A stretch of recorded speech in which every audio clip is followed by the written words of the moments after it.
Hello everyone, কেমন আছো সবাই? আশা করছি অনেক ভালো আছো। আমি ভীষণ ভালো আছি। তো আমাদের দুজনকে দেখে কি মনে হচ্ছে যে এত হাসি খুশি? কি আমরা পুজো শপিং করতে যাচ্ছি? না, এরকমটা না। তো যাবো হচ্ছে আজকে আমার গুরুদেবের বাড়িতে। তো গাইস, ফাইনালি আমি চলে এসেছি আমার গুরুদেবের বাড়ি। তো এসে হচ্ছে আগে ঠাকুর প্রণাম করে নিলাম। এটা ঠাকুর ঘর নতুন করে করেছে আমাদের গুরুদেব।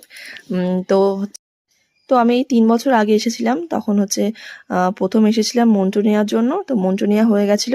তো এর মধ্যে আর আসা হয় না। কারণ হচ্ছে যেহেতু মাম্মাম ছোট ছিল আর অনেকটা দূর রাস্তা, মানে আসা হয় না সেরকমভাবে। তো ভাবলাম এবার আসি। তো এই যে হচ্ছে মা আর বাবা। তো এখন এখানে একটু ভিডিও করে নিচ্ছিলাম আর হচ্ছে কিছু ফটো তুলে নিলাম। তোমার মাম্মাম ভীষণ খুশি হয়েছে, কারণ এর আগে যখন এসেছিল তখন মাম্মাম মানে অনেকটাই ছোট ছিল আর কি। তো অনেকটা দেরি হয়ে গেছিলো, মানে একদম বিকেলবেলা টাইমটা এসেছি ৫টার দিকে। তো মানে ভীষণ মানে খারাপ লাগছিল আর কি, কারণ আজকে যেহেতু ওয়েদার তোমরা জানোই যে প্রচণ্ড পরিমাণে বৃষ্টি হচ্ছিল, যার কারণে আমরা দুবার বার হতে গিয়েও মানে